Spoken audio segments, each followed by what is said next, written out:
Welcome everyone. Welcome back to our channel. तो इस video में देखिए हम हमारा नेक्स्ट चैप्टर स्टार्ट करेंगे जिसका नाम है फॉरेन इन्वेजन्स ऑन इंडिया। ठीक है, फॉरेन इन्वेजन्स ऑन इंडिया हम इसमें स्टार्ट करेंगे। फॉरेन इन्वेजन्स का यहाँ पे मतलब क्या है, विदेश में से जो हमारे देश पर आक्रमण होते थे उन सभी को हम इस चैप्टर के अंदर पढ़ेंगे डिटेल में। ठीक है, so let's start our chapter. देखिए सबसे पहले क्या है, इन्वेडर्स कौन कौन से थे। अगर लाइन वाइज हम इन्वेडर्स को स्टार्ट करें पढ़ना तो सबसे पहले हमारे पास हम मानते हैं ग्रीक्स जो है इंडिया पे आक्रमण करते हैं। उसके बाद जो है शक जो राजा हो गए। ठीक है, कौन से राजा हो गए भाई, शक राजा हो गए। ठीक है, शक संवंत आप पढ़ते हैं। हुन हो गए और कुषाण हो गए। ठीक है, पार्थियंस हो गए एक्सेट्रा। ये इन्वेडर्स जो है हमने सीक्वेंस वाइज यहाँ पर देखे कि सबसे पहले ग्रीक, फिर शक, फिर हुन, कुषाण और पार्थियंस, इन सभी ने देश पर हमारे आक्रमण किया। इनिशियली हम एंशिएंट इंडिया की हम बात कर रहे हैं। ठीक है, धीरे धीरे हम फिर मेडाइवल इस पे भी आएंगे। देखिए इसके अंदर अगर हम बात करें आगे कि एंशिएंट टाइम और अर्लियर मेडाइवल टाइम में क्या अंतर है।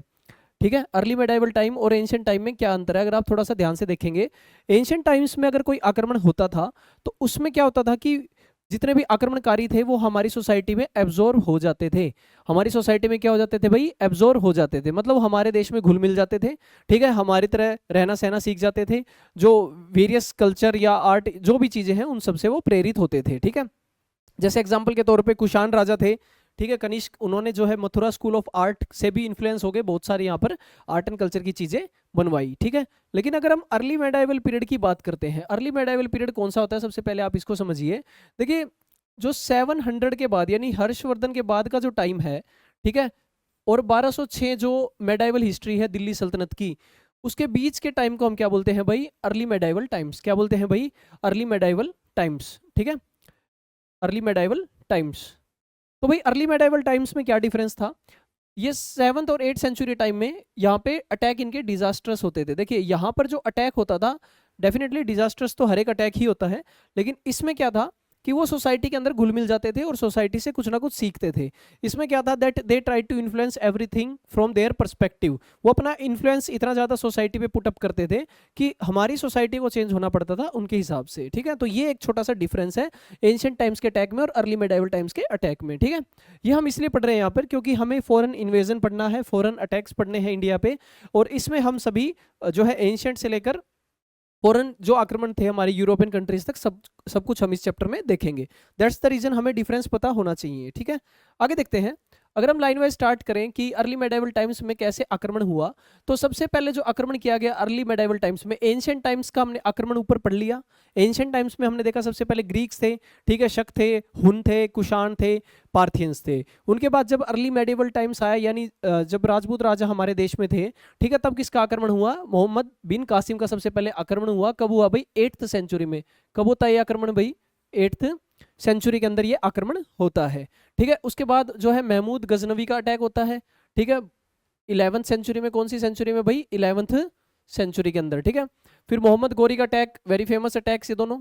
ठीक है, ये 12th सेंचुरी में। ठीक है, आप सभी ने बैटल ऑफ तराइन वगैरह ये सब पढ़े होंगे कभी ना कभी, नहीं पढ़े तो हम इस चैप्टर में डिटेल में उन सबको देखेंगे। ठीक है, याद कर लीजिए, मोहम्मद बिन कासिम, उसके बाद मोहम्मद गजनी, ठीक है, और मोहम्मद गौरी। ठीक है, फिर मंगोल्स का आक्रमण होता है। चंगेज खान, आपने नाम सुना होगा उनके राजा का। कब होता है भाई, 13 से 14 सेंचुरी। वेरी इंपॉर्टेंट भाई। ठीक है, ये बहुत इंपॉर्टेंट है, याद नहीं रहता है। 13th और 14th सेंचुरी आपको याद कर लेना है मंगोल्स के लिए। ठीक है, क्योंकि बाकी सभी जो आक्रमणकारी है उनके बारे में पहले से भी पढ़ा होता है, लेकिन मंगोल्स के बारे में हमें बस इतना पता होता है कि ठीक है वो आक्रमण करते थे, चंगेज खान उनका राजा था, लेकिन हम उनका साल पर्टिकुलरली भूल जाते हैं। तो आपको याद रखना है ये है 13th और 14th सेंचुरी। ठीक है, फिर होता है तैमूर का आक्रमण। तैमूर का आक्रमण कब होता है भाई, 14th सेंचुरी यानी 1398 के आसपास ये आक्रमण होता है, 14th सेंचुरी जब खत्म होने को है। ठीक है, फिर बाबर का इन्वेजन होता है, आपको पता है, first battle of Panipat, 16th century आ जाएगा यहाँ पर। ठीक है, then we have Nadir Shah का आक्रमण। नादिर शाह का आक्रमण कब होता है भाई, 1739 में फेमस बैटल हुआ था, that is known as battle of Karnal. कौन सा बैटल है भाई, बैटल ऑफ करनाल। ठीक है, remember this, battle of Karnal Haryana में ये हुआ था। इस बैटल में नादिर शाह जो है कोहिनूर का हीरा और पीकॉक थ्रोन और बहुत सारी चीजें देश से ले जाता है, वो सब हम आगे चैप्टर में पढ़ेंगे भी। ठीक है, ये हो गया 18th सेंचुरी में। 1739 कौन सी सेंचुरी में हो गया, 18th सेंचुरी में। और अहमद शाह अब्दाली जो थर्ड बैटल ऑफ पानीपत है, कौन सा बैटल है भाई, थर्ड बैटल ऑफ पानीपत। ठीक है, 1761। ये आक्रमण होता है 18th सेंचुरी में। ये सभी आक्रमण आपको अच्छे से याद रखना है, ठीक है, लाइन वाइज आपको ये याद चाहिए, ठीक है। इसके बाद आगे चलते हैं, देखिए ये आक्रमण हो गए। अब सबसे पहले पढ़ते हैं दैट फॉरेन इन्वेजन का मतलब क्या होता है। देखिए फॉरेन इन्वेजन का मतलब होता है दैट जब कोई दूसरा देश किसी देश पर क्या करे, इन्वेड करे यानी आक्रमण करे, ठीक है। जब दूसरा देश क्या करे, दूसरे देश पे इन्वेड्स, ठीक है, इसको बोलते हैं फॉरेन इन्वेजन। इसका आपको मीनिंग याद रखना, अपने नोट्स में अच्छे से लिख लेना है, ठीक है।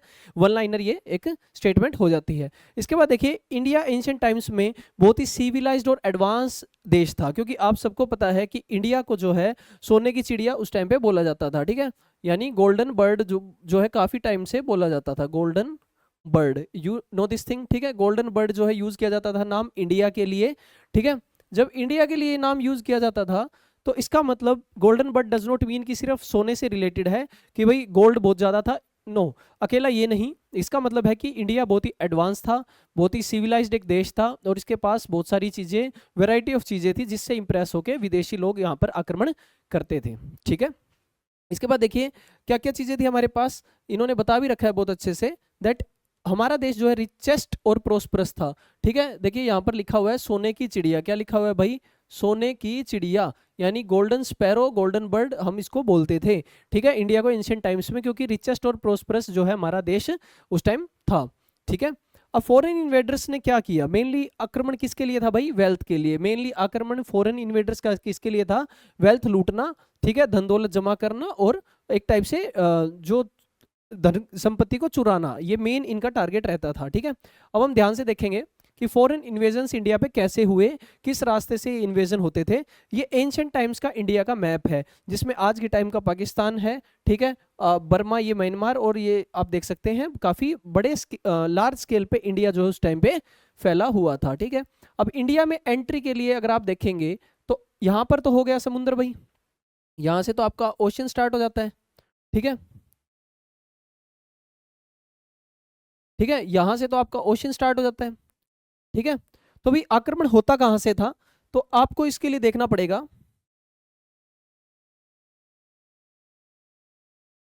वेरियस पासिस हम पढ़ेंगे, ठीक है। वेरियस पासिस जो है जहां से फॉरेन इन्वेडर्स अटैक करते थे। पासिस क्या होते हैं, देखिए पहाड़ों के बीच के जो रास्ते होते हैं उनको हम पासिस बोलते हैं, ठीक है। यहाँ पर नॉर्थ वेस्ट में आपको पता है इस डायरेक्शन में और नॉर्थ की डायरेक्शन में जो है वेरियस माउंटेन्स रेंजेस हमारे पास है, उनसे निकलने के रास्ते को हम क्या बोलेंगे, माउंटेन पास। कौन कौन से पासेस आप याद करेंगे, देखिए इस एरिया में हो जाता है बोलन पास, कौन सा पास हो जाता है भाई, बोलन पास, ठीक है। इसके ऊपर हो जाता है गोमल पास, GOMAL, गोमल पास। यहाँ पर हो जाता है आपका खाइबर पास, ठीक है, ये सभी आप देख सकते हैं, ठीक है। अगर हम थोड़ा सा नॉर्थ में चले तो हमारे पास हो गया मिनटेक पास, अजिल पास, ठीक है। ये एक इंपॉर्टेंट पासिस की लिस्ट है विद मैप, आप इसको देख सकते हैं, ठीक है, दैट कहां कहां से जो आक्रमण होते थे, देखिए आप, ठीक है, कंप्लीट आपको मैप इसमें दिख जाएगा, ओके। और इसमें पासिस आप देख सकते हैं मेनली नॉर्थ वेस्ट डायरेक्शन और नॉर्थ डायरेक्शन में आपके पास यहाँ पर पासिस थे माउंटेन से निकलने के लिए, और यहीं से जो है आक्रमणकारी जो है अटैक करते थे, ठीक है। आक्रमणकारी क्या करते थे, यहीं से जो है अटैक करते थे, ठीक है। आगे देखिए ये हमने कंप्लीट कर लिया, ठीक है। आपको आज भी पता है यहाँ पर अरेबियन सी है, यहाँ पर बे ऑफ बंगाल है। अच्छा एक क्वेश्चन और आ जाता है, ठीक है, वो ये है कि बर्मा का आज का प्रेजेंट नेम क्या है, ये है भाई म्यांमार। क्या नाम है भाई, म्यांमार, ठीक है, ये आपको पता होना चाहिए, बर्मा का आज का नाम क्या है, म्यांमार है, ये पूछ सकते हैं, ठीक है। चलिए आगे देखते हैं।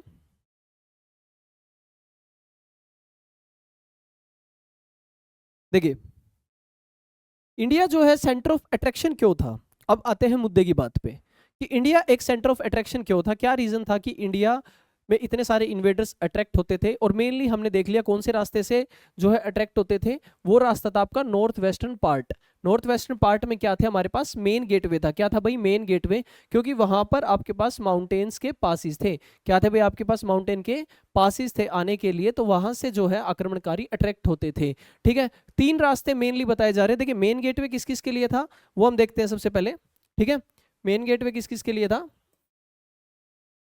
ट्रैवलर्स भी आते थे यहाँ से, ट्रेडर्स भी आते थे और इन्वेडर्स भी आते थे। आपको पता है ट्रैवलर्स, ठीक है, जो देश देश घूमते हैं, ठीक है, ट्रेडर्स व्यापारी लोग हो गए, ठीक है, और इन्वेडर्स जो है आक्रमणकारी हो गए। ये तीनों यही इसी रास्ते से आते थे, नॉर्थ वेस्ट ऑफ इंडिया से, जो पासिस हैं वहां से एंट्री ये लेते थे, जो हमने मैप में पीछे देख लिया। ठीक है, अच्छा 3 मेन रास्ते बताए जा रहे हैं। कौन से रास्ते बताए जा रहे हैं भाई? 3 मेन रास्ते बताए जा रहे हैं। अगर हम बात करें इंडिया के वेस्ट कोस्ट पे कौन सा समुद्र है भाई? वो है अरेबियन सी। तो एक हो गया अरेबियन सी का रास्ता, ठीक है। उसके बाद आपके पास माकरान डेजर्ट का रास्ता हो गया, ठीक है, वेस्ट कोस्ट हो गई, ठीक है, वेस्ट कोस्ट का रास्ता हो गया। और मेजर जो रीजेस है नॉर्थ वेस्ट के बॉर्डर पे, यानी जो पासिस हैं, जो हमने पासिस मैप में देखे, अनडिवाइडेड इंडिया, हमने जो पीछे मैप देखा वो एक अनडिवाइडेड इंडिया का मैप देखा था, उसमें जो पासिस थे, ठीक है, तो मेजर रीजेस हम उसमें देख चुके हैं। मेजर रीजेस क्या कर चुके हैं हम उसमें देख चुके हैं, ठीक है। तो मेजर रीजेस जो है वहां से एंट्री लेते थे। तो 3 रास्ते हमारे पास हो गए। अगर हम इंडिया का यहाँ पर मैप ट्राई करें बनाने का दोबारा से, देखिए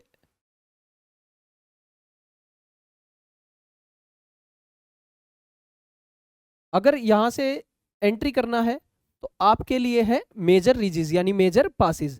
अगर इस डायरेक्शन से एंट्री करना है, ठीक है, ये हो गया आपका अरेबियन सी। क्या हो गया भाई? आपका अरेबियन सी यानी वेस्ट कोस्ट ऑफ सी, ठीक है, यानी अरेबियन सी का रास्ता। और फिर हो जाएगा आपका डेजर्ट का रास्ता, ठीक है, डेजर्ट के रास्ते से आप एंट्री कर सकते हैं। सो ये 2 से 3 रास्ते बताए गए हैं जहां से इंडिया में एंट्री करते थे कौन? ट्रेवलर्स भी, ट्रेडर्स भी और इन्वेडर्स भी, ठीक है। इसके बाद देखिए अब सबसे पहले डेफिनेशन आ जाती है। अभी हमने ये नाम देख लिए हैं कि भी कौन कौन से पासिस थे, ये हम तीनों नाम देख चुके हैं, खाइबर भी, गोमल भी और बोलन भी। लाइन में हमने पासिस देखे थे। अगर आपको दोबारा देखना है तो आप यहाँ पर देख सकते हैं, आपको ये पीडीएफ मिल जाएगा। ये रहा आपका खाइबर, गोमल और बोलन पासिस, यहाँ से एंट्री करते थे, ठीक है। इसके बाद देखिए पासिस होता क्या है, आपके पेपर में डेफिनेशन आ सकती है कि what do you mean by passes, ठीक है। सो पासिस का मीनिंग क्या होता है? देखिए द नेचुरल रूट, यानी नेचुरल जो रास्ता है पहले से ही पहाड़ों के बीच में माउंटेन एरियाज में से निकलने के लिए जो नेचुरल रास्ता है उसको हम क्या बोलते हैं? पासिस। क्या बोलते हैं भाई? पासिस, ठीक है। नेचुरल रास्ता, मान लीजिए ये पहाड़ है, ठीक है, लाइक दिस, तो यहां से जो निकलने का ये रास्ता है इसको हम क्या बोलेंगे? पास, ठीक है। क्या बोलेंगे भाई? पास, ठीक है। कई बार जो तिब्बतन साइड अगर आप जाएंगे तो उसमें पास को दूसरा वर्ड यूज कर देते हैं, ला। ला यानी जैसे एक पास है, शिप की ला, ठीक है, शिप की ला। तो ला का मतलब भी क्या है? पास। ला का मतलब भी क्या है? पास, ठीक है। तो ये भी आपके एग्जाम में एक इंपॉर्टेंट पॉइंट है, ठीक है। आ जाइए सबसे पहले अब हम आक्रमणकारियों को लिस्ट वाइज देखते हैं, डिटेल में उनको हम स्टडी करते हैं, ठीक है। सबसे पहले जो आक्रमण हम स्टडी करेंगे वो है अरब्स का आक्रमण। किसका आक्रमण भाई? अरब्स का आक्रमण हम इसमें स्टडी करेंगे, ठीक है। देखिए थोड़ा सा अरब्स को हम समझते हैं। आपको पता होगा सऊदी अरेबिया देश आज के टाइम, तो वहीं से आप मैच कर सकते हैं वर्ड अरब, ठीक है। अरब्स का जो है उस टाइम पे बहुत बड़ा एक एम्पायर था। कहां पर था वो एम्पायर भाई? सेंट्रल एशिया में। कहां पर था भाई वो एम्पायर? सेंट्रल एशिया के अंदर, ठीक है। एम्पायर 2 तरीके से चलता था। फर्स्ट, उनके पास खुद की पॉलिटिक्स सिस्टम था। दूसरा, रिलीजन से। आपने पिछले चैप्टर्स में स्टडी किया बहुत डिटेल में कि वो अपने रिलीजन का यूज करके जो है अपने एम्पायर को चलाते थे, खुद को भगवान से कंपेयर करते या भगवान का जो है नाम लेकर वो अपने एम्पायर को चलाते थे, ठीक है। तो एक कॉम्बिनेशन था, यानी अरब्स का एक एम्पायर है। कहाँ पर वो एम्पायर? सेंट्रल एशिया में। अच्छा सेंट्रल एशिया कहाँ है? कई बार कंफ्यूज हो जाते हैं आप सभी। देखिए ये लेट सपोज एशिया है, ठीक है, यहाँ पर इंडिया है। इंडिया कहाँ पर है? साउथ एशिया में। तो अगर आप यहाँ ऐसे एरो खींचेंगे तो सेंटर हो गया यहाँ पर, यानी चाइना के इस साइड वेस्ट में और इंडिया के नॉर्थ में, यानी अफगानिस्तान, पाकिस्तान, इंडिया के नॉर्थ में। इस रीजन को बोलते हैं सेंट्रल एशिया। क्या बोलते हैं भाई इस रीजन को? सेंट्रल एशिया, ठीक है। तो सेंट्रल एशिया का जो रीजन ये हो जाएगा। अब देखिए सेंट्रल एशिया में अरब्स का एम्पायर था, यानी नियर बाय इंडिया अरब्स ने अपना एम्पायर एक्सटेंड कर लिया था। दूर दूर तक इन्होंने अपना एम्पायर फैला लिया था। 2 तरीके से अपना एम्पायर चलाते थे। पॉलिटिक्स सिस्टम था ही, राजा, राजा, मंत्री, सेनापति, पॉलिटिक्स, एंड रिलीजन का यूज ये करते ही थे, ठीक है। इसके बाद देखिए 632 के बाद क्या होता है? एक टाइम आता है 632 एडी, 632 एडी, ठीक है।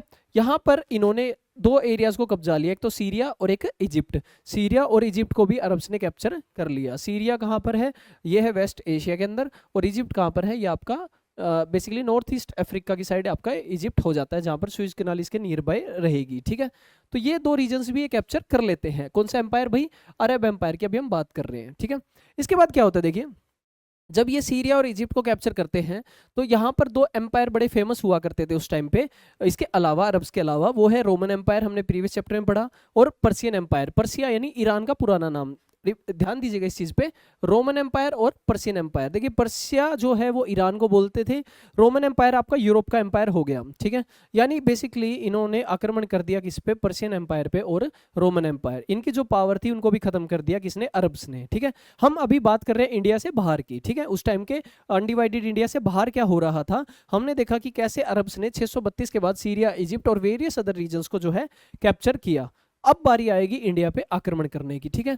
अब अरब्स ने जो है इतना एरिया कैप्चर कर लिया, अब उनके पास एक रास्ता बचता है कि भाई अब हमें इंडिया पे आक्रमण करना है। और कौन से पास से वो एंट्री लेते हैं भाई, खैबर और बोलन पास से वो एंट्री लेते हैं। खैबर और बोलन पास हमने आपको मैप में दिखा दिया, ठीक है। स्टोरी समझ में आ गई यहाँ तक कि सेंट्रल एशिया राज कर रहे थे सभी, सीरिया इजिप्ट पे कैप्चर किया, इन दोनों एम्पायर्स को खत्म किया। अब एक एम्पायर बचता है या एक देश बचता है जो बहुत ही रिच है, जिस पे आक्रमण करना इन्होंने सोचा, वो है इंडिया। और दो पास से एंट्री लेते हैं, खैबर और बोलन पास से ये एंट्री यहाँ पर लेते हैं, ठीक है जी। इसके बाद क्या होता है स्टोरी में आगे, क्या होता है देखिए स्टोरी में आगे ये अर्ली इन्वेजन्स कैसे ट्राई करते हैं, क्योंकि हमने देखा 632 से लेकर 636 तक ये अपना एरिया बाहर का कैप्चर कर रहे हैं, इंडिया से बाहर का।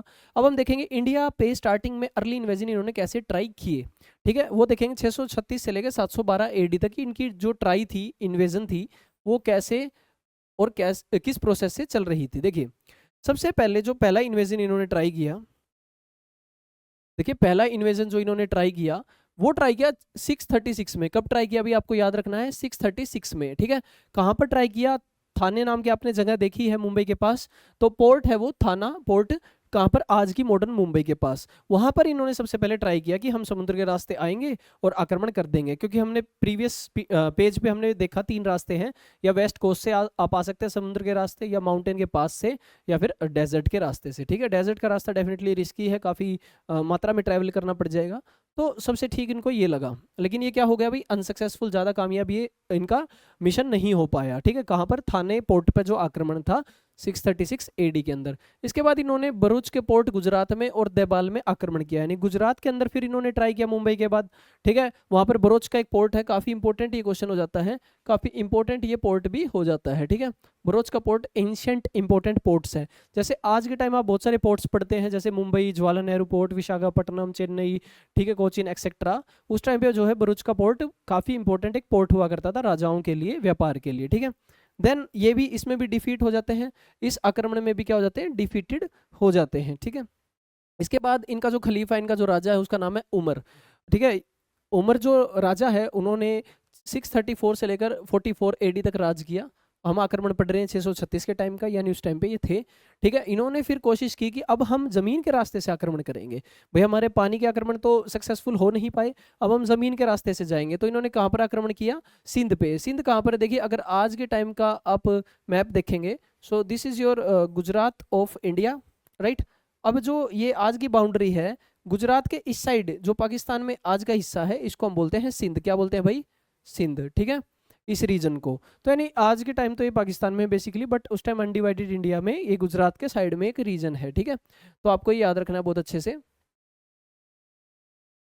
ठीक है। तो इसके अंदर देखिए आगे, इन्होंने अब सिंध पे जमीन के रास्ते से आक्रमण किया। तो पेपर में आ सकता है कि सबसे पहले जमीनी आक्रमण किस एरिया पे किया गया, अरब्स के द्वारा। फॉरेनर उससे पहले आ चुके हैं बहुत, ठीक है, वो है सिंध। कौन सा रीजन है, सिंध। ये भी ज़्यादा सक्सेस नहीं हो पाया, ये भी ज़्यादा सक्सेसफुल नहीं हो पाया, ठीक है। इसके बाद देखिए क्या होता है, जो अगला खलीफा है, जो अगला राजा है खलीफ ओस्मान, वो इसके बाद आते हैं, 644 के बाद आते हैं से लेकर 656 तक। इन्होंने दोबारा से सिंध पे आक्रमण किया और ये भी सक्सेसफुल नहीं हो पाए, ये भी सक्सेसफुल जो है नहीं हो पाए, ठीक है। ये आपको याद रखना है, ये भी सक्सेसफुल नहीं हो पाए। देखिए फेलियर, लगातार अटैक का फेलियर हो रहा है यहाँ पर, आप देख सकते हैं। समुद्र का रास्ता ट्राई किया, जमीन का रास्ता भी ट्राई कर लिया, और फेलियर पे फेलियर, सक्सेसफुल नहीं हो रहे हैं आक्रमण करने पे। तो अब जो है मेजर जगह जो इनके लिए बनती है आक्रमण की बार बार, वो सिंध रीजन ही है, क्योंकि समुद्र के रास्ते से इनको पता लग गया ये हम यहाँ से सक्सेसफुल नहीं हो पा रहे हैं, जमीन का रास्ता ही हमारे लिए ज़्यादा बेटर है, ठीक है। तो सिंध पर ही ट्राई करते हैं बार बार आक्रमण की, ठीक है। तो भाई एक ट्राई और करते हैं, 666 एडी में सिंध के ऊपर ये आक्रमण करते हैं, और इसमें अरब की आर्मी को भी बहुत ज्यादा हैवी लॉसेस होते हैं, ठीक है। फर्स्ट टाइम, ठीक है। कौन खलीफा होता है उस टाइम पे, खलीफ अबू। कौन होते हैं भाई, खलीफा अबू, यहाँ पर इनके राजा होते हैं अरब्स के, और ये जमीन के रास्ते से ही सिंध पे आक्रमण करते हैं, ठीक है। ये इस पे लगातार 6 टाइम्स अटैक किया जाता है इस टाइम पे। कौन से टाइम पीरियड में? 661 से लेकर 680 तक, ठीक है। कौन से टाइम में भाई? 661 से लेकर 680 तक जो है लगातार आक्रमण किया जाता है। 6 बार लगातार इस पे आक्रमण किया जाता है सिंध रीजन पे, ठीक है।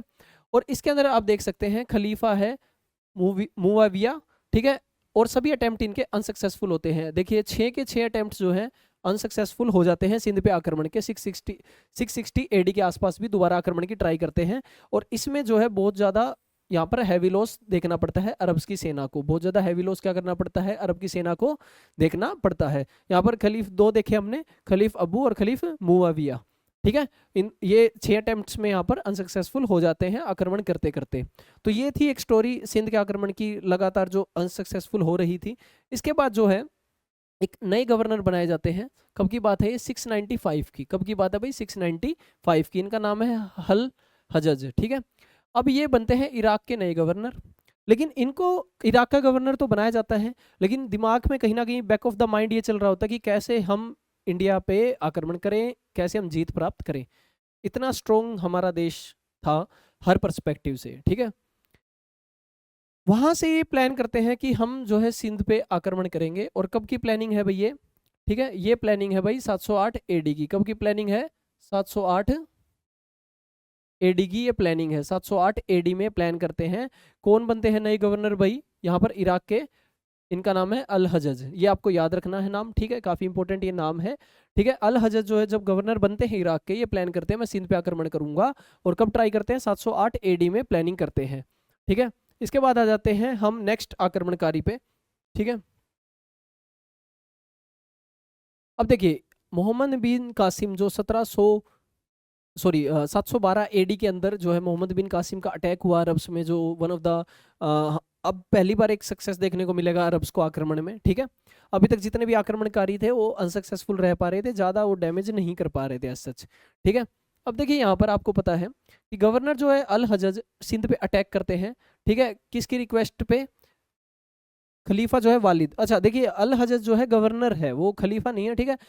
खलीफा कौन है? वालिद, ठीक है। खलीफा कौन है भाई? वालिद, ठीक है। ये आपको याद रखना है, खलीफा जो है वालिद है।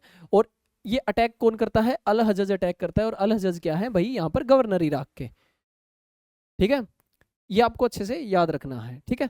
इसके बाद देखिए इमीडिएट कॉज क्या था, मेन रीजन क्या था?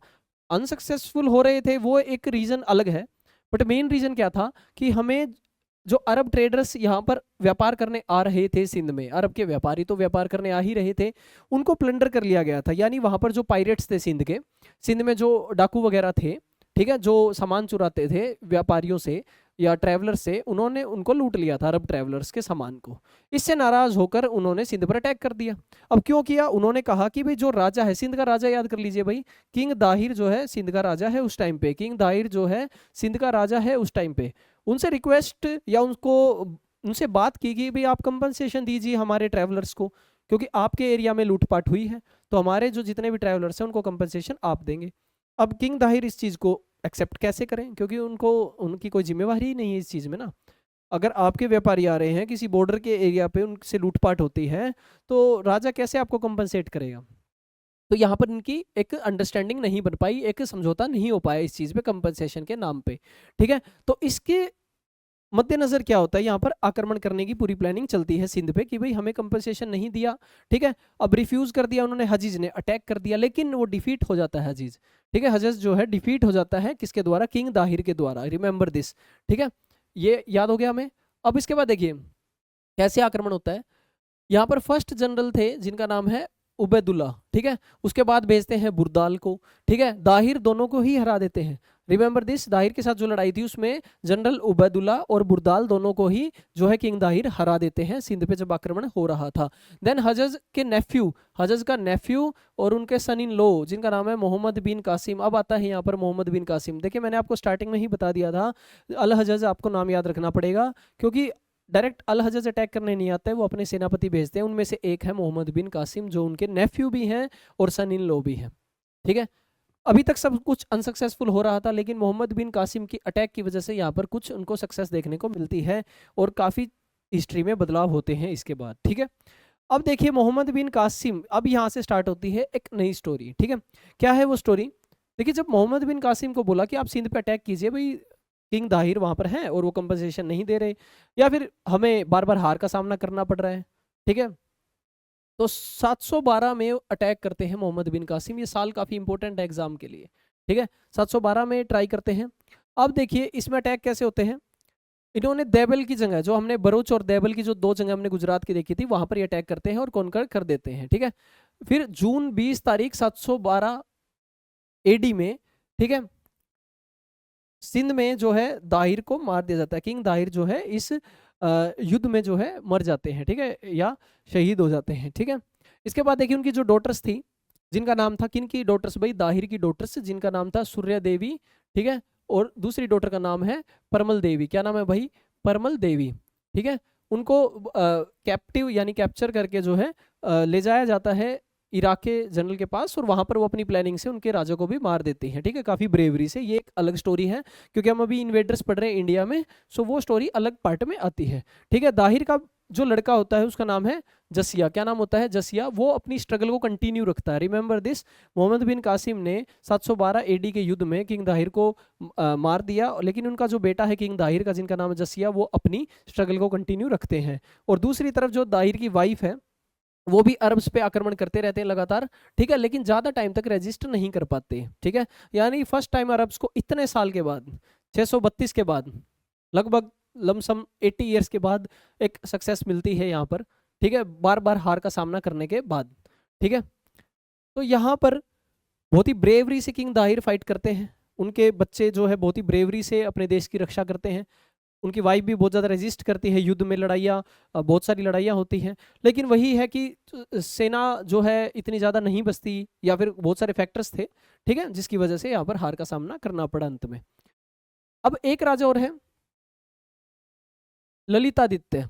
इस राजा का नाम आप याद कर लीजिएगा। ये कश्मीर के राजा हैं उस टाइम के।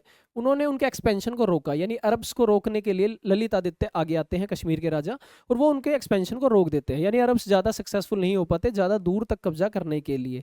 लेकिन दोबारा से 725 एडी के अंदर क्या होता है, अगेन जो है अटैक किया जाता है। लेकिन अभी तक कौन राजा आ चुके थे भाई, गुज्जर प्रतिहार राजा आ चुके थे, राजपूत राजा ये आ चुके थे, ठीक है, रूलर्स।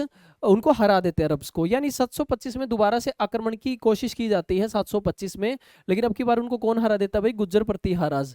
अब आप कहेंगे सर गुज्जर प्रतिहाराज कहाँ से आए। देखिए दाहिर राजा है सिंध के एरिया में। अगर आप सिंध से आगे चलेंगे तो आप आज के इंडिया में एंटर कर जाएंगे। तो वहां पर राज करते थे गुज्जर प्रतिहार्स।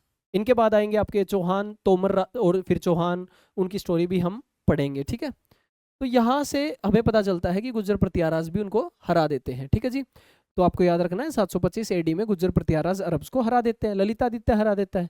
तो अभी तक इतने साल में, लगभग 100 साल में, एक ही लड़ाई जीतते हैं, वो भी किंग दाहिर से काफी बार हारने के बाद, ठीक है। लगभग देखिए लिखा भी हुआ है 75 ईयर्स लग गए सिंध पे कब्जा करने में। देखिए एक रीजन को कब्जा करने में उनको इतने साल लग गए, इतने साल तक उन्होंने फाइट की, लेकिन उसके बाद भी ज्यादा आगे एक्सपेंड नहीं कर पाई है। That is the bravery of our ancient peoples, ठीक है। हमारे राजाओं की इतनी ब्रेवरी यहाँ पर हमें दिख रही है कि कितना ज़्यादा वो अपने मातृ भूमि की रक्षा के लिए तत्पर थे, ठीक है। इसके बाद देखिए महमूद गजनी का आक्रमण, मोहम्मद बिन कासिम का आक्रमण हमने पढ़ लिया 712 के अंदर, ठीक है। अब अगला जो अटैक है इंपॉर्टेंट, वो है महमूद गजनी का अटैक। देखिए महमूद गजनी कब अटैक करते हैं, ये सेंचुरी याद कर लीजिएगा, 11वीं शताब्दी के अंदर, ठीक है। कौन थे ये, तुर्क्स थे। कहाँ के, गजनी। गजनी नाम की एक जगह है, यहाँ पर तुर्क्स जो है राज करते थे। जैसे वो अरब्स थे, ये क्या थे, तुर्क्स थे, ठीक है। ये आपको याद रखना है। ये एक बारबेरिक रेस है, सेंट्रल एशिया के ही ये लोग होते हैं। सेंट्रल एशिया में आपको पता है अरब्स ने अपना एम्पायर एक्सपेंड कर लिया था, तो वहीं पर रहने वाले लोग थे, ठीक है, तुर्क्स। और इन्होंने भी जो है उनकी टीम में शामिल जो है स्टार्ट कर दिया था, अपना एक छोटा सा किंगडम बना लिया था, ठीक है। इन तुर्क्स में यानी गजनी के एरिया में कौन सबसे इंपॉर्टेंट था, उसका नाम है अल्पतगिन। क्या नाम है, अल्पतगिन। ये तुर्किश चीफ था। यानी देखिए एक ट्राइब है, लेट्स सपोज एक ट्राइब है, एक एरिया में एक लोग रहते हैं, उन लोगों की ट्राइब का नाम हमने रख दिया भाई तुर्क्स। क्या रख दिया भाई, तुर्क्स। अब इसके ऊपर कभी कब्जा किया होगा अरब्स ने। किसने कब्जा किया होगा भाई, अरब्स ने। अरब्स ने यहाँ पर कब्जा किया होगा, तो ये उनकी सेना में जनरल या छोटे राजा, चीफ, जमींदार, इन टाइप की पोस्ट पे चले गए। अब इनका जो चीफ होगा वो उसका नाम है अल्पतगिन। क्या नाम है भाई? अल्पतगिन। ठीक है, इन्होंने क्या किया 962 में अच्छे से पावर कैप्चर कर ली। कब कैप्चर कर ली भाई? 962 में अच्छे से पावर कैप्चर कर ली, क्योंकि इससे पहले तो पावरफुल कौन थे भाई? अरब्स थे इस रीजन में। उसके बाद कौन पावरफुल है भाई? तुर्क्स। ठीक है, कौन हुए भाई पावरफुल? तुर्क्स। और कब हुए? 962 एडी के अंदर ये पावरफुल हो जाते हैं। अल्पतगिन इनका चीफ होता है उस टाइम पे जब ये पावरफुल होते हैं। ठीक है, अब देखिए इंडिया के बॉर्डर पे उस टाइम राजा कौन थे? क्योंकि 712 के हम बाद हम काफ़ी आगे आ चुके हैं, 200-250 साल आगे आ चुके हैं। तो उस टाइम पे इंडिया के बॉर्डर्स पे कौन राज करते थे? यानी बेसिकली जब सबसे पहले महमूद ऑफ गजनी या तुर्क्स का आक्रमण होगा, तब इंडिया में उनसे किन का सामना होगा? उन राजाओं का नाम याद कर लीजिए आप। हिंदू शाही राजा। हिंदू शाही राजा जो है इंडिया पे उस टाइम पे राज करते थे बॉर्डर के एरियाज पे काफ़ी दूर तक, यानी बेसिकली आज के जो पाकिस्तान का रीजन है उस पे हिंदू शाही रूलर्स का राज था।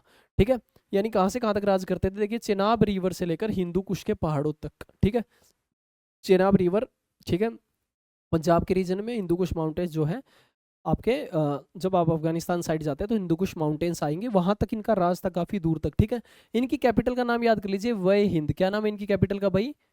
वय हिंद। ये सबसे इंपॉर्टेंट बात है। ठीक है, बाकी सारी चीजें याद हो जाती हैं, राजा के नाम भी, कई बार कैपिटल आप भूल जाते हैं। तो वह हिंद जो है राजधानी थी हिंदू शाही राजाओं की। अच्छा, अब इनमें राजा देखते हैं हम कौन कौन से इंपॉर्टेंट राजा थे हमारे पास। ठीक है, तो अगर हम बात करें यहाँ पर, तो हमारे पास जयपाल जो है सबसे पहला राजा था हिंदू शाही रूलर्स का। ठीक है, कब की बात कर रहे हैं भाई? 986 की। कब की बात कर रहे हैं? 986 में जो है जयपाल ने सबसे यहाँ पर गजनी पे अटैक किया, गजनी जो रीजन है। और इस बैटल को बोलते हैं ए बैटल नियर लामगान। लामगान नाम की जगह पे ये बैटल हुआ, जयपाल ने जो है गजनी पे अटैक किया। ठीक है, जयपाल ने नेक्स्ट टाइम जो है अपने आसपास के राजाओं से मदद मांगी, क्योंकि लड़ाई चल रही थी आपस में। ठीक है, डेफिनेटली वो इंडिया में एंटर होना चाहते थे। जयपाल जी अपने देश की रक्षा के लिए उन पर ही आक्रमण कर देते, क्योंकि हमारे पास काफ़ी स्ट्रॉन्ग इमेंस पावर थी। ठीक है, नेक्स्ट टाइम जब अटैक करना होता है तो सोचते हैं इनको बिल्कुल तहस नहस करें, और बाकी राजाओं से वो हेल्प मांग लेते हैं एक्स्ट्रा फोर्स के लिए। ठीक है, और आर्मी मिल जाए, जैसे कलिंजर के राजा हो गए, कन्नौज यूपी में, अजमेर के राजा राजस्थान में, इनसे जो है कि भाई हम सुप्तगिन के साथ फाइट करेंगे और बिल्कुल ही हम किंगडम को खत्म कर देंगे। ठीक है, तो इसलिए वो थोड़ी सी हेल्प मांगी जाती है। ठीक है, यहाँ पर देखिए जब ये बैटल हुआ सबसे पहले जयपाल ने जब गजनी पे अटैक किया, यहाँ पर एक ट्रीटी होती है। ठीक है, यहाँ पर जो है आंधी तूफान आ जाता है और लास्ट में ट्रीटी साइन करनी पड़ती है, अदरवाइज जयपाल जो है जीत रहे थे अच्छे से। लेकिन आंधी तूफान एक खाली एरिया में आने के चांसेस काफ़ी रहते हैं, डिपेंड करता है मौसम टू मौसम। तो ये होगी फर्स्ट बैटल की स्टोरी। ठीक है जी, इसके बाद देखिए क्या होता है। सुप्तगिन के साथ फाइट होती है, पहले था अल्पतगिन, दूसरा सुप्तगिन आ गया, तुर्क का राजा। ठीक है जी, अब इनका जो सुप्तगिन का बेटा है उसका नाम है महमूद ऑफ गजनी। ठीक है, 997 के अंदर राज करते हैं। कब करते हैं भाई? 997 के अंदर ये राज करना स्टार्ट करता है महमूद ऑफ गजनी, जिसके बारे में हम आगे पढ़ेंगे। अच्छा, सेकंड बैटल भी यही है, बैटल एट लामगान। किसके साथ होता है बैटल भी? सुप्तगिन के साथ। ठीक है, उसके बाद जो इसका बेटा राज करता है महमूद ऑफ गजनी, यानी अल्पतगिन, अल्पतगिन के बाद सुप्तगिन, सुप्तगिन के बाद उसका बेटा महमूद ऑफ गजनी। ठीक है, और इधर हिंदू शाही राजाओं में स्ट्रॉन्ग है जयपाल। ठीक है, तो एक फाइट चल रही थी। ठीक है जी, इसके बाद देखिए क्या होता है। देखिए इसके बाद total Mahmud of Ghazni India पे 17 आक्रमण करता है, 1000 से लेके 1027 एडी तक। ये सबसे इंपॉर्टेंट लाइन है। 17 आक्रमण किस राजा ने किए या किस इन्वेडर ने किए? महमूद ऑफ गजनी ने 17 आक्रमण किए। कंफ्यूज हो जाते हैं बच्चे मोहम्मद कासिम में, महमूद गजनी और मोहम्मद गौरी में। ठीक है, तो 17 आक्रमण के लिए आप याद करेंगे महमूद ऑफ गजनी। ठीक है, गजनी जगह का नाम हो गया वहां के राजा। 1001 में अब देखिए आक्रमण पढ़ते हैं, 17 के 17 हम नहीं पढ़ेंगे, इंपॉर्टेंट आक्रमण समय पढ़ने हैं। ठीक है, इन 17 में से तो 1001 एडी में क्या है, ये जयपाल पर अटैक कर देते हैं और बैटल होता है अब की बार पेशावर में, क्योंकि अभी जो है जयपाल की टेरिटरी में लड़ाई होगी, तो पेशावर में लड़ाई होती है। लामगान पहले बैटल था, अब कौन सा है भाई? पेशावर की लड़ाई। ठीक है, यहाँ पर जयपाल जी बहुत स्ट्रांगली लड़ते हैं बट इनको हरा दिया जाता है। इसके बाद जयपाल के बेटे आनंदपाल जो हैं राजा बनते हैं। कौन बनते हैं भाई? आनंदपाल जो है राजा बनते हैं। तो बैटल ऑफ पेशावर में कौन हार गए भाई? हमारे पास यहाँ पर जयपाल जी हार गए। इसके बाद अटैक किया जाता है भेरा नाम की जगह और नागरकोट पे। ठीक है, और वापस वो गजनी चले जाते हैं, बहुत सारे मंदिरों को तोड़कर, मूर्तियों को तोड़कर और साथ ही बहुत सारी वेल्थ को कैप्चर करके महमूद ऑफ गजनी अपने गजनी जगह पर चला जाता है वापस, धन दौलत इकट्ठी करके, काफी सारा डैमेज करके मंदिरों पे। ठीक है, इसके बाद देखिए क्या होता है स्टोरी में आगे। अटैक्स पे अटैक चल रहे हैं। ठीक है, ठीक है जी। इसके बाद अगला जो अटैक है वो थानेसर पे होता है, हरियाणा में कुरुक्षेत्र पे जगह है जहाँ पर हर्षवर्धन की राजधानी हुआ करती थी 8th सेंचुरी के अंदर। ठीक है, यहाँ पर जो है चक्र स्वामी जी का टेम्पल है फेमस। ठीक है, वहां पर डैमेज किया जाता है, महमूद ऑफ गजनी के द्वारा टेम्पल तोड़ा जाता है, डैमेज दिया जाता है। उसके बाद मथुरा के मंदिरों पर आक्रमण किया जाता है, मथुरा की जगह पर आक्रमण किया जाता है। और सबसे जो बारबरिक अटैक किया था महमूद ऑफ गजनी ने, जिससे काफ़ी फीलिंग्स आहत हुई इंडिया की, वो है सोमनाथ टेम्पल पे आक्रमण। ठीक है, लगभग 10,000 गांव जो है सोमनाथ टेम्पल से जुड़े हुए थे। ठीक है, गोल्ड की तो बेल थी, यहाँ पर घंटी जो बजाते हैं मंदिर में जाते हैं वहां पर सोने की तो बेल थी। ठीक है, और 3 डेज यहाँ पर हिंदू लोगों ने रजिस्ट किया मंदिर पे आक्रमण, काफी ब्रेवरी से उन्होंने फाइट किया, काफी बलिदान दिया अपने मंदिर को बचाने के लिए। ठीक है, तो लास्ट में जो है सोमनाथ टेम्पल पे इतने दिन लड़ाई के बाद जो है काफी डैमेज किया गया। ठीक है, और काफी ज्यादा जो धन संपत्ति सोमनाथ टेम्पल से लूटी गई महमूद ऑफ गजनी के द्वारा। तो एग्जाम में अगर आ जाए कि सोमनाथ मंदिर पे आक्रमण किसने किया, वो है महमूद ऑफ गजनी। और 17 आक्रमण किसने किए भाई, जो है महमूद ऑफ गजनी। ठीक है, तो ये था महमूद ऑफ गजनी। अब जब गजनी जाते हुए, जब रास्ते में जा रहे थे, तो सिंध के जाट हैं, जो सिंध एरिया के जाट हैं, उन्होंने रास्ता रोका। और ये आखिरी अटैक था महमूद ऑफ गजनी का।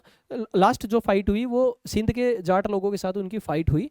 और अंत में जो है महमूद ऑफ गजनी 1030 AD में जो है डेथ हो जाती है। महमूद ऑफ गजनी की डेथ कब हो जाती है, 1030 AD। तो ये था दूसरा आक्रमणकारी। पहला आक्रमणकारी हमने पढ़ा मोहम्मद बिन कासिम, वो हो गया अरब से। और ये हो गया तुर्क्स, ये सेंट्रल एशिया से महमूद ऑफ गजनी का आक्रमण। ठीक है, काफी सारे टेंपल जो है, नागरकोट के टेंपल, ठीक है, थानेश्वर कुरुक्षेत्र के टेंपल, ठीक है, और मथुरा के टेंपल।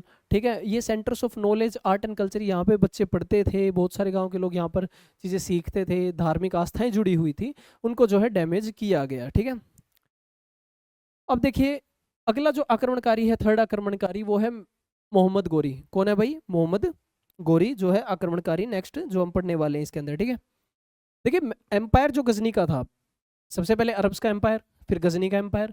अब उसकी जगह नया एम्पायर आ गया, वो है एम्पायर ऑफ गौर। गौर नाम की जगह जो एम्पायर ऑफ गौर का आया। ठीक है, कहाँ पर आया, एशिया के अंदर, सेम उसी जगह पे उसके नियर बाय इनका आ गया। इनमें जो राजा बनता है इनका, वो है मोहम्मद गोरी। क्या है, मोहम्मद गोरी। वो इंडिया पे आक्रमण करता है 1175 से लेकर 1206 तक। ठीक है, 1175 से लेकर 1206 तक आक्रमण करता है। और आपको पता है बहुत अच्छे से दैट 1206 के बाद कौन सी सल्तनत आ जाती है भाई, दिल्ली सल्तनत। कौन सी सल्तनत आ जाती है भाई, दिल्ली सल्तनत। ठीक है,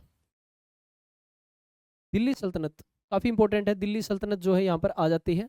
ठीक है, कुतुबुद्दीन ऐबक, स्लेव डायनेस्टी, वो सब हम अलग से चैप्टर्स में पढ़ेंगे, बट मेन है यहाँ तक जो है ये आक्रमण करता है। और इसी का ही स्लेव होता है कुतुबुद्दीन ऐबक, जो बाद में इंडिया पे अपनी स्लेव डायनेस्टी स्टार्ट करता है। ठीक है, अब देखिए इंडिया पे कैसे, उस टाइम पे क्या सिचुएशंस थी, इंडिया पे कौन राज करता था। ठीक है, ये हमें पढ़ना है।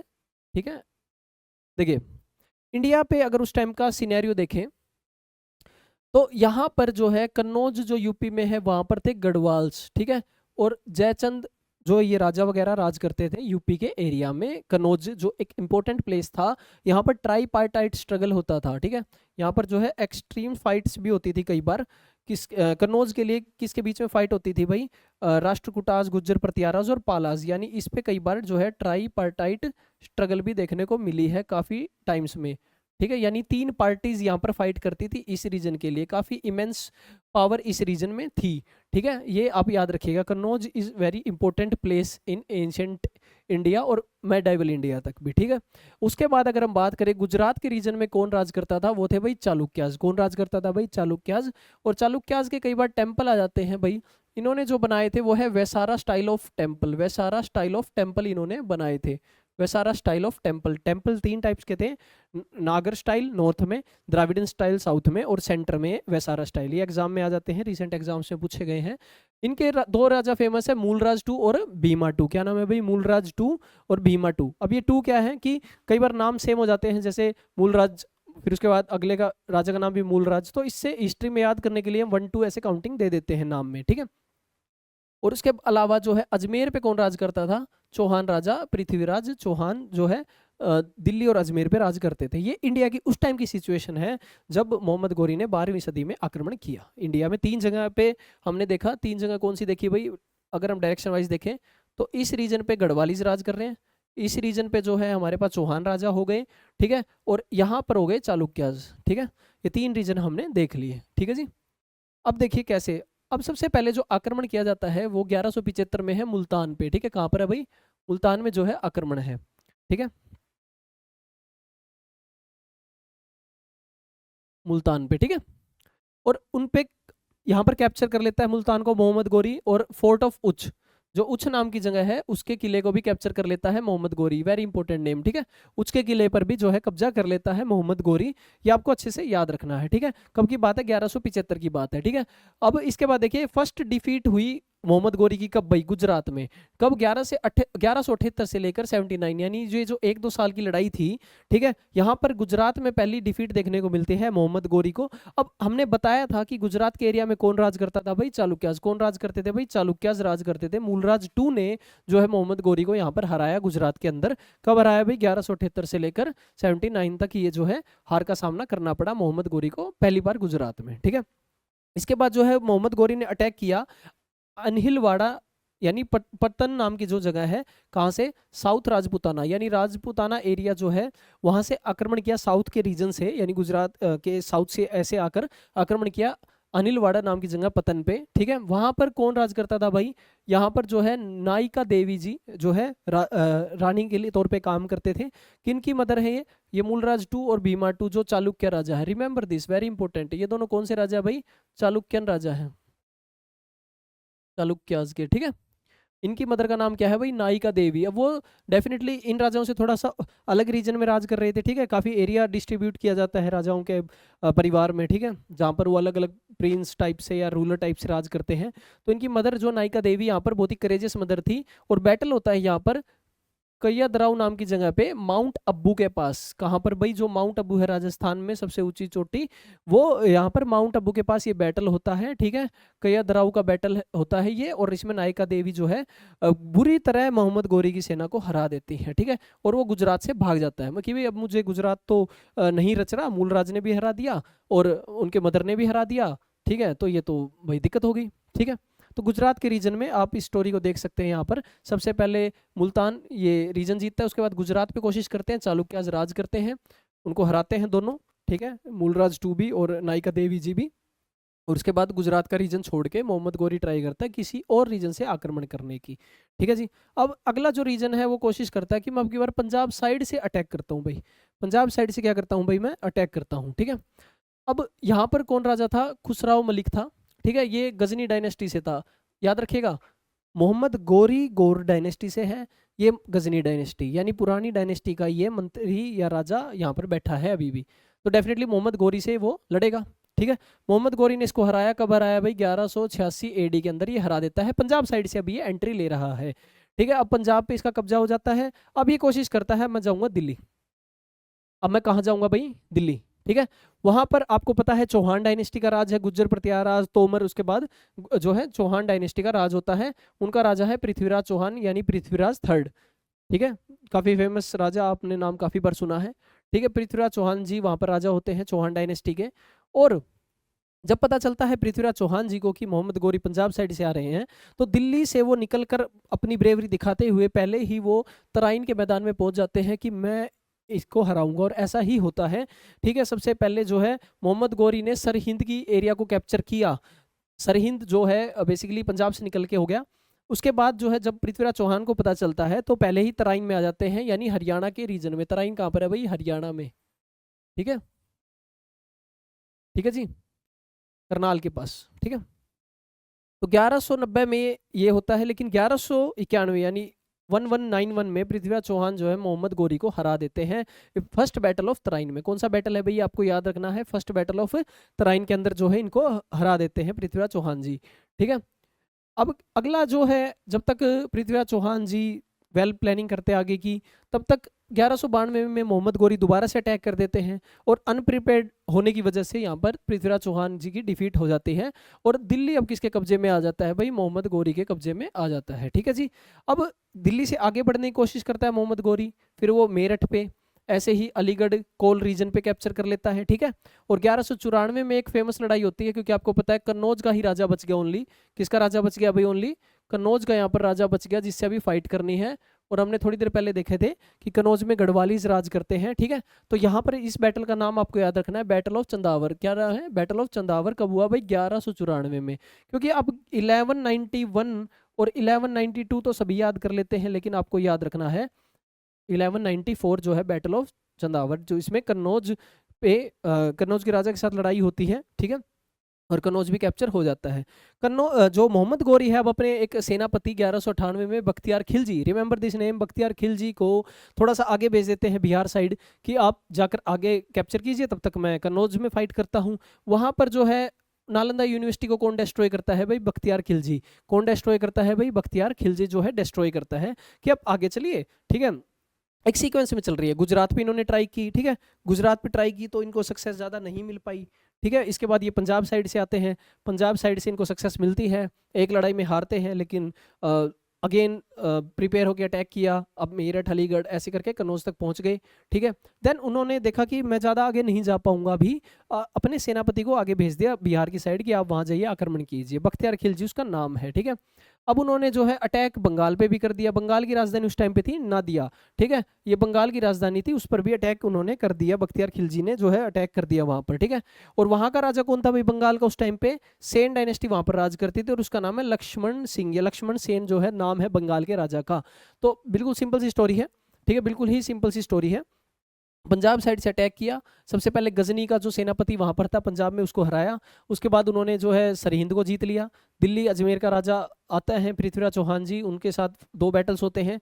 उसके बाद मेरठ, अलीगढ़, बिहार में जो है बख्तियार खिलजी को भेज देता है बिहार बंगाल के रीजन में, वहां पर नालंदा डायनेस्टी को तोड़ दिया जाता है और सेन डायनेस्टी को हरा दिया जाता है। इस प्रकार से मोहम्मद गोरी ने जो है इंडिया पे अटैक किया और जो है ये लड़ाइयाँ जीती, ठीक है।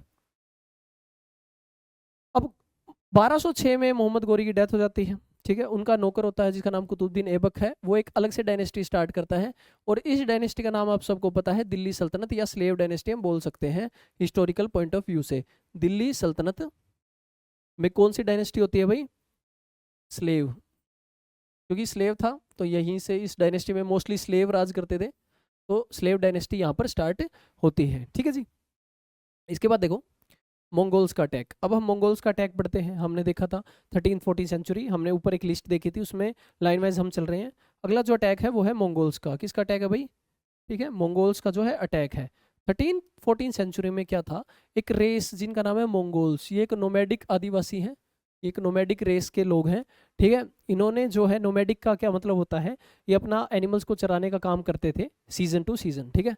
ये सेंट्रल एशिया में रहते थे, लेकिन इनका एक लीडर होता है जिसका नाम है चंगेज खान या गेंगिस खान, ठीक है। वो इनको अपने एक यूनाइटेड फ्रंट में बांटता है और कोशिश करता है कि हम काफ़ी सारे रीजन्स को जो है कब्जा कर लें। सबसे पहले देखिए 1241 में क्या होता है, मंगोल्स जो है अटैक करते हैं लाहौर के रीजन पे। कहाँ पर अटैक करते हैं भाई? लाहौर के रीजन पे अटैक करते हैं 1241 में, ठीक है।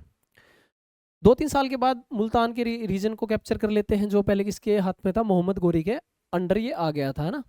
अब उसके बाद जो है 1297 में इनका एक लीडर होता है, इसका नाम है कादिर खान मंगोल्स का। वो सतलुज और ब्यास तक जो है अटैक करता है, काफ़ी दूर तक, यानी पंजाब के रीजन तक, लेकिन उससे आगे एंट्री नहीं ले पाता, ठीक है, रिमेंबर दिस। देन एक मेजर अटैक किया जाता है दिल्ली तक। पहली बार दिल्ली तक जो अटैक हुआ वो हुआ 1299 में। कब हुआ भाई? 1299 में मंगोल्स ने दिल्ली तक फर्स्ट टाइम अटैक किया, ठीक है। फिर 1303 में इनका लीडर है तरगी, वो पंजाब और दिल्ली पे फिर से अटैक करता है, ठीक है जी। 1305-1306 में काफ़ी ज़्यादा धन दौलत ये दिल्ली के रीजन से कैप्चर कर लेते हैं मंगोल्स। और 1327 के बाद जो है आखिरी अटैक जो इन्होंने किया था, किसके अंडर? ये है तरसमिशिरिन खान के अंडर जो है ये लीडर था, और ये लास्ट इन्वेजन 1327 के नियर बाय इनका आया था, ठीक है। अब आपको देखिए मेन चीज़ें पढ़ने को तो हमारे पास इसमें 2-3 चीज़ें और है, वो मैं बता देता हूँ आपको। कि हमने यहाँ पर एक स्टोरी पढ़ ली मेन पॉइंट्स में कि ठीक है मंगोल्स ने ऐसे अटैक किया, यहाँ पर आए फिर वहाँ गए, लेकिन मेन चीज़ क्या है यहाँ पर कि इस टाइम पे अलग अलग डायनेस्टीज राज कर रही थी। जैसे अलाउद्दीन खिलजी के टाइम पे अटैक हुआ, फिर मोहम्मद बिन तुगलक के टाइम पे, तुगलक डायनेस्टी के टाइम पे अटैक हुआ, ठीक है। ये सभी कौन कौन इनमें से मंगोल्स को हरा देते हैं, कौन एक अलग से आर्मी बनाते हैं, ये हमारा एक जो अलग से चैप्टर होगा मेडाइवल हिस्ट्री में हम इसको पढ़ते हैं, ठीक है। ओके, मेडाइवल हिस्ट्री में हम इसको अलग से स्टडी करते हैं, क्योंकि यहाँ पर ये काफ़ी लेंथी हो जाएगा इसको पढ़ना, ठीक है जी। तो ये आप एक बार अटैक ही पढ़िए सिर्फ, ठीक है। इसके बाद इन्वेजन होता है और पंजाब का रीजन बिल्कुल डिटेरियोरेट हो जाता है, क्योंकि लगातार अटैक के बाद जो पंजाब का रीजन बहुत ही फर्टाइल अच्छी फसल होती थी, वहाँ पर ज़्यादा अच्छा माहौल नहीं रहता है इकोनॉमिकली, क्योंकि इतने अटैक के बाद लोगों को जो है काम करने का यहाँ प्रोसेस मोस्टली खत्म हो जाता है, ठीक है जी। इसके बाद देखिए तैमूर का अटैक, किसका अटैक भाई? तैमूर का। जो नेक्स्ट व्यक्ति है यहाँ पर अटैक जिसका हम पढ़ेंगे वो है तैमूर का अटैक। कब हुआ था भाई? 1398 में। हमने स्टार्टिंग में वीडियो में डिस्कस किया था।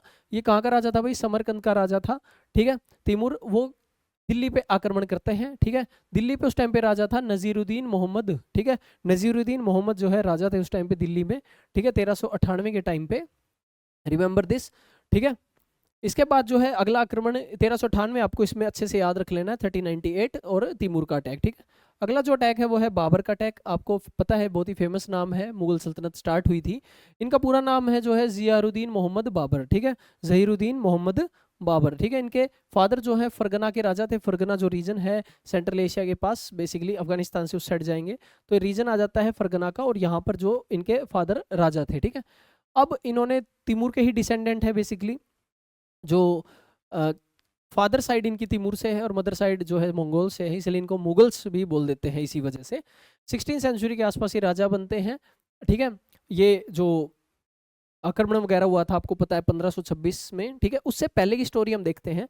ये राजा बनते हैं 1494 में और उज़्बेक से लड़ाई होती है। देखिए आज भी एक देश है जिसका नाम है उज़्बेकिस्तान, ठीक है। अब आप अंदाजा लगा सकते हैं कि उज़्बेकिस्तान जो है रीजन है, ठीक है, और उज़्बेक्स इनके लोग हैं। इनके साथ जो है बाबर की स्टार्टिंग में लड़ाई होती है, लेकिन बाबर हार जाता है, ठीक है। लड़ाई में जो है बाबर हार जाता है, ठीक है जी।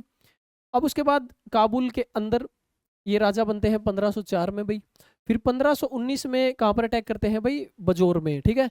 जब यहाँ पर ये बोल रहे हैं कि then Peshawar during second invasion, धीरे धीरे ये अब एंट्री कर रहे हैं इंडिया की साइड, ठीक है। पहले बजौर पे, फिर ये पेशावर की तरफ निकल पड़ते हैं, ऐसे अटैक करते करते इस दिशा से, ठीक है जी। इसके बाद 1520 में जो है पंजाब के रीजन सियालकोट पे आक्रमण होता है, ठीक है। लेकिन यहाँ पर जो है सैयदपुर के जो लोग हैं ये बहुत ज़्यादा ब्रेवरी से फाइट करते हैं, पंजाब के अंदर काफ़ी ब्रेवरी से इनका सामना किया जाता है, ठीक है। इसके बाद देखिए फोर्थ अटैक जो है पंजाब पे दोबारा किया जाता है और पंजाब को कैप्चर कर लिया जाता है। और सबसे फेमस बैटल अगर बाबर का है वो है 1526 का battle, first battle of Panipat. वो बाबर और इब्राहिम लोदी के बीच का बैटल है। किसके बीच का बैटल है भाई? बाबर और इब्राहिम लोदी का। अब आपको इसके अंदर एक चीज पढ़नी है भाई, ठीक है। देखिए 3 बैटल थे पानीपत के। सेकंड जो बैटल था वो हुआ था भाई अकबर वर्सेस हेमू, ठीक है। थर्ड बैटल जो हुआ था वो अहमद शाह अब्दाली वर्सेस मराठा, अब्दाली वर्सेस मराठाज, ठीक है। ओके, ये 3 बैटल आपको दिमाग में रखने अच्छे से फिट, ठीक है। 3 ही बैटल थे इंपॉर्टेंट पानीपत में, लड़ाई तो और भी थी बट ये 3 इंपॉर्टेंट है, ठीक है जी। अब आप इस कैसे याद रखेंगे? देखिए इसमें मुगल सल्तनत की शुरुआत हुई, इसमें मुगल सल्तनत पावरफुल हुई दोबारा से, और इसमें मुगल सल्तनत बेसिकली खत्म हो गई अच्छे से, ठीक है। ये देखिए फाउंडेशन ऑफ मुगल सल्तनत किससे हुई भी कोई एग्जाम में पूछ ले तो फर्स्ट बैटल ऑफ पानीपत से। इसके बाद जो है आगे चलते गए ये, और बैटल ऑफ खनवा हुआ किसके साथ? बाबर जीत जाता है इसमें। 1527 में अगला बैटल होता है। कई बार ये लाइन वाइज पूछ लिया जाता है, अरेंज करने के लिए आ जाता है कि battle of Panipat, battle of Khanwa, ये 3-4 बैटल लाइन वाइज अभी हम पढ़ेंगे। इसमें राणा सांगा जो है मेवाड़ के फाइट करते हैं, ठीक है। तो पेपर में आ जाए कि भाई बैटल ऑफ खनवा में कौन फाइट करते हैं? वो है राणा सांगा ऑफ मेवाड़, ठीक है, राजस्थान के अंदर। और राजपूताना रीजन पे बाबर का कब्जा हो जाता है। काफ़ी ब्रेवरी से अपना नेशनलिज्म दिखाते हुए राणा सांगा जी फाइट करते हैं। काफ़ी डिटेल्स इनके बारे में, बहुत ही सारी कहानियां हमें सुनने को मिलती हैं बहुत ही ब्रेवरी की। तो इसके बाद जो अगला बैटल आपको याद रखना है वो मेदिनी राय के साथ बैटल है, इसको बोलते हैं बैटल ऑफ चंदेरी। तो पेपर में अगर आ जाए तो बैटल ऑफ चंदेरी कब हुआ? 1528 में बैटल होता है। अब कैसे याद रखेंगे? देखिए 1526 में भाई पानीपत, 1527 में भाई खनवा का युद्ध, 1528 में भाई चंदेरी का युद्ध, ठीक है। और 1529 के अंदर यहाँ पर लिखा हुआ है अफगान के साथ फाइट करते हैं, घग्गर नदी और बिहार तक अब ये अपनी पावर कैप्चर कर लेते हैं। यानी 1529 में किसके साथ फाइट करते हैं भाई? ये अफगान के साथ। किसके साथ भाई? अफगान के साथ। तो PKC पानीपत, खनवा, चंदेरी, ठीक है, 26, 27, 28, ये आपको बहुत अच्छे से याद रखना है, ठीक है। काफी इंपॉर्टेंट है ये, ठीक है। अगला जो आक्रमण है वो है नादिर शाह का आक्रमण। किसका आक्रमण भाई? नादिर शाह का आक्रमण। कब हुआ था? हमने स्टार्टिंग में डिस्कस किया 1739 में। कहाँ का राजा था भाई? ये ईरान का राजा था और सिंध पर आक्रमण सबसे पहले करता है। सबसे पहले कहाँ पर आक्रमण करता है? सिंध पे। वहां से एंट्री करके आगे आते हैं। दिल्ली में उस टाइम पे कौन राजा थे? वो है मोहम्मद शाह, मुगल राजा। रंगीला जो है इनका निकनेम था, क्योंकि ये मोस्टली अपना एंजॉयमेंट पे ध्यान देते थे एज कम्पेयर टू सरकार चलाने पे या देश चलाने पे। 1739 में एक बैटल होता है, इसको बोलते हैं बैटल ऑफ करनाल। 24 फरवरी 1739 को इसमें मोहम्मद शाह को ये हरा देते हैं, रंगीला को।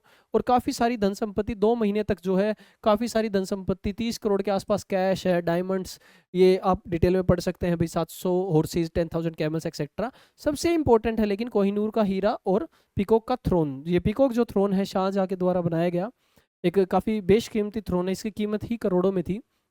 मुकुट जो पहनते राजा सिर पे, और कोहिनूर हीरा वर्ल्ड फेमस। ठीक है, ये नादिर शाह जो है इस बैटल में अपने ईरान एरिया में ले जाते हैं जहां पर ये राज करते थे। तो आपको इसमें 2 चीज़ें याद रखनी है। एक तो इंपॉर्टेंट ये है बैटल ऑफ करनाल 1739, ये एग्जाम के पॉइंट ऑफ व्यू से इंपॉर्टेंट है। और एक ये, ठीक है। अगला है अहमद शाह अब्दाली। तो जो लिस्ट में लास्ट में हमारे पास है अहमद शाह अब्दाली का आक्रमण है। थर्ड बैटल ऑफ पानीपत हम इसको बोलते हैं। तो यहाँ पर सबसे पहले आक्रमण इन्होंने 1756 में किया भाई, अहमद शाह अब्दाली ने इंडिया पे और दिल्ली पे जो है काफ़ी प्लंडरिंग की, और धीरे धीरे मथुरा के रीजन तक ये चले गए आक्रमण करते करते भाई। ठीक है, मराठास ने चैलेंज दिया यहाँ पर। कैसे? देखिए, उन्होंने अपनी मर्जी के अदीना बेग को जो है पंजाब का गवर्नर बना दिया। तो इससे जो है अहमद शाह अब्दाली को ज़्यादा ये चीज़ें समझ में नहीं आई, क्योंकि मथुरा तक काफ़ी ज़्यादा कैप्चर कर लिया था एरिया। सभी राजा चाहेंगे हमारी मर्जी का गवर्नर बैठे या हमारी मर्जी का राजा हो। ठीक है, तो इसकी वजह से जो है बैटल होता है दोनों के बीच में। ठीक है, मराठास के बीच में और अहमद शाह अब्दाली के बीच में 14 जनवरी 1761 को जो है थर्ड बैटल ऑफ पानीपत होता है। इसके बीच में भाई मराठास वर्सेस अहमद शाह अब्दाली। ठीक है, ये यहाँ पर बैटल होता है। इसमें अब्दाली जो है शाह आलम को जो है राजा डिक्लेयर कर जाते हैं। किसको भाई? शाह आलम को मुगल राजा डिक्लेयर किया जाता है अब्दाली के द्वारा, क्योंकि इसमें जीत प्राप्त किसको होती है? अहमद शाह अब्दाली को। और 1767 में दोबारा दिल्ली पे आक्रमण करते हैं। रीजन वेल्थ, रुपए पैसे के लिए। ठीक है, मेन रीजन यही रहता है। अब मराठास की पावर भी डिक्लाइन हो गई। इसके बाद जो अगली पावर इंपॉर्टेंट है देश में वो है ईस्ट इंडिया कंपनी। उन्होंने पूरे इंडिया को डोमिनेट किया इसके बाद। क्योंकि आप थोड़ा सा स्टोरी को समझिए, देखिए स्टोरी को अगर आप थोड़ा समझेंगे तो इस टाइम पे 3 पावर इंपॉर्टेंट है। ठीक है भाई, मुगल से एक तरफ, मुगल्स को चैलेंज कर रहे हैं भाई मराठास।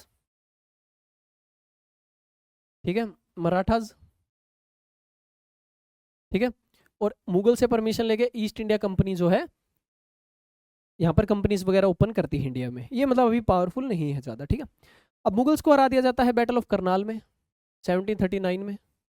मराठास को हार का सामना करना पड़ता है 1761 पानीपत की लड़ाई में। अब मेनली दोनों पावर्स वीक हो गए, राइट। तो ईस्ट इंडिया कंपनी इसका फायदा उठाते हैं। और आपने देखा होगा इस टाइम पे जो है बैटल ऑफ प्लासे जो है 1757,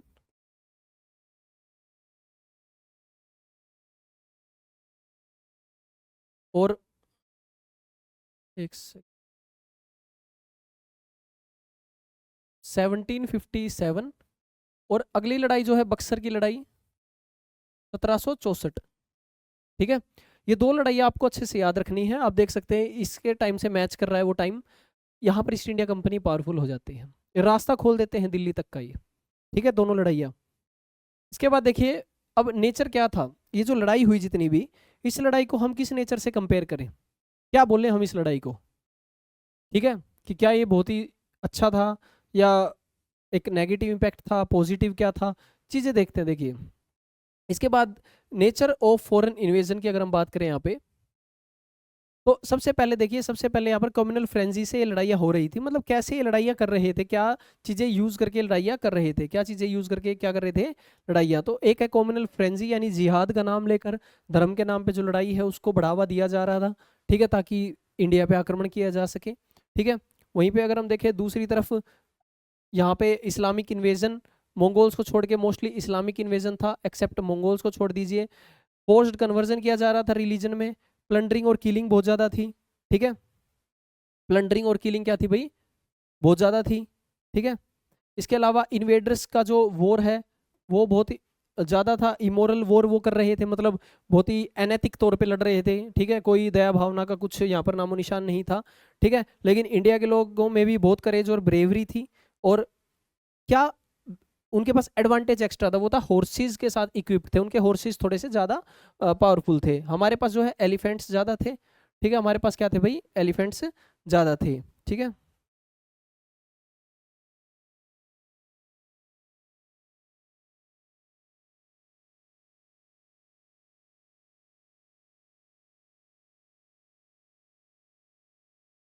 ओके, इसके बाद देखिए मिस्टेक्स क्या की हमारे राजाओं ने, हमारे राजाओं ने मिस्टेक्स क्या की, वो है कि आनंद पाल ने जो है उस टाइम पे तुरंत महमूद के ऊपर अटैक नहीं किया। किसके ऊपर अटैक नहीं किया भाई, महमूद के ऊपर इंस्टेंट अटैक नहीं किया, अदरवाइज माइट भी पावरफुल होते। पृथ्वीराज चौहान ने मौका दिया कि गोरी रिटर्न करें, दाहिर ने अटैक नहीं किया कासिम पे, और इब्राहिम लोदी जो है 7 दिन का रेस्ट दे देते हैं बाबर को, ठीक है।